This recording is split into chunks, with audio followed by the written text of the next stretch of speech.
and then it zooms in to what he is hearing, and all those sounds start to fade away. And we're zooming in on one little thing that only he, the superhero Daredevil, would be able to hear in that instance. And then the aspect ratio crushes down to like a comic strip frame. Guys, Daredevil Born Again. Awesome. You're brave as hell. It's a really, I mean, we're back. Like, we're born again. So we can just start right there. You come out swinging with an action sequence, which I thought was awesome. And there's a sequence in Moon Knight where it's like a rooftop chase. And I felt a little bit reminiscent of that with Daredevil, in a very Daredevil style still. But I was curious, did you guys take any technology or filmmaking techniques from Moon Knight, maybe something you learned there or did there, and then use it again on Born Again when you were making Matt Murdock, soar across the skyline, sort of? I think I have to say no on the action scenes, right? I don't think so. But there was one thing that our DP Andrew Palermo, who's shooting Thunderbolts, did that he made us fall in love with on Moon Knight that we took through to Loki and also for Daredevil, is a love of shooting medium close-ups on wide lenses. Okay. I know that's very specific, but it feels very immediate. It feels like you're standing right there in front, like you, the person, feel very, very close to them because it kind of feels like you're at your own eyes. So there was something about the immediacy of his world and the warmth of Matt Murdock's world that we ended up using a lot of that. How did you guys find out the technique and the trick and the creativity behind Matt using his abilities as Daredevil? I won't spoil anything about how, because that was like that moment. I'd like lean forward and I was like, so we don't spoil it. How do we talk about it? I don't know. Like, how'd you? People will know about. They'll revisit this. How'd you come up with that sort of the sensory stuff? Yes, exactly. Thank you so much. Like, this has come up again a few times today, and we are tasked with figuring out how to show Matthew Murdock's subjective experience with his sensory abilities, and we had a general instinct to first attempts at it to remain analog and optical as much as possible. That is to say, instead of trying to think of some elaborate VFX or other way of doing it. I'm not saying there's no VFX involved, but that for the most part, it would be a bunch of old filmmaker tricks, but using new technology to blend them. Mm-hmm.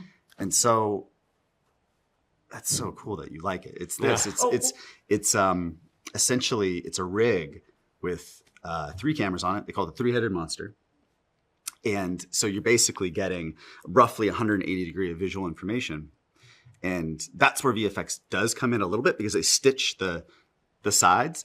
And most of the movie shot anamorphic, but we shot this with spherical lenses so that when the aspect ratio changes, it can go as big as anyone's set they're ever going to watch. And so then is where you feel like you are Matt Murdock, where you can hear the whole world. You can hear every sound in the whole world, That you stitch 3 angles together is unreal. Because I was thinking about, like, in Spider-Man when they did the push, like I forget the term for it when they push dolly zoom? The dolly zoom, yeah. So we were simultaneously we're dolly zooming. I thought you had to be. We're dolly zooming. We've got 3 cameras. We're changing aspect ratios. We're using a different lens. Like, there were so many things, and it's so cool that it like works for people, because sometimes you're doing things and you're like, am I doing this like am I doing like filmmakery? Yeah. Like, is this only interesting to cool? Me? Yeah. No, that's cool. That's cool. And then it zooms in to what he is hearing, and all those sounds start to fade away. And we're zooming in on one little thing that only he, the superhero Daredevil, would be able to hear in that instance.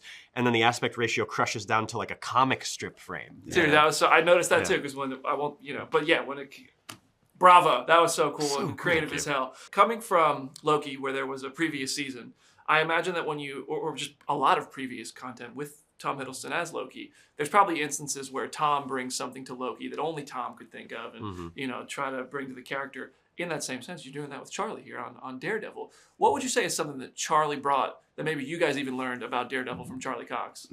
Oh, man. Everything? Yeah, dude. It was so funny because in our first days of meeting, and we were talking about like the core values of who Matt Murdock is and what makes him tick and all of that. One of the things we started asking was like, well, how do we shoot?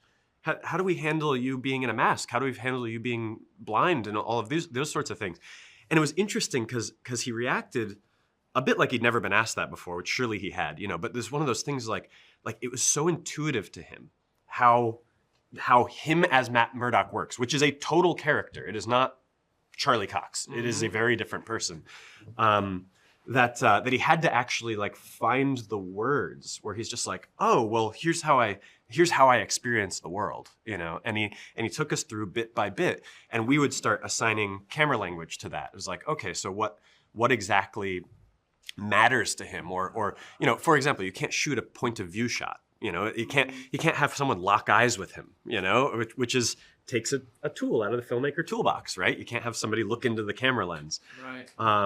And there's a lot of like weird little details, but you start learning is because he's so whole body with his performance, which it's such a big transformation. It doesn't matter when half of his face is covered. It doesn't matter when his eyes are behind red lenses, you know, because he's so honestly that person. Dude, I could do this all day with you guys. Not to make another Marvel reference, but one more thing that was really interesting we haven't talked about that I don't know if you've sensed this, but because Charlie and Vincent have been playing those roles for so long, and thus these characters that they have created that are so different from them both themselves in real life, that out of that fluidity and nuance, is that just charisma? Oh like, yeah. like there's this other like layer of like there's this like hard hitting charisma comes out of that like fluidity and naturalism, even though these. And it's charisma of the character, not that it is. It's not Charlie Cox's charisma. It's not his charisma. It's Matt's charisma. Matt's charisma for sure. Yeah. yeah, absolutely. I mean, when you watch the show, everybody just they make people gravitate towards them. It's unbelievable. Well, it is so cool to talk to you guys about this. I gotta let you get to the next one. Cool. Thank you so much for the time, and congrats, guys.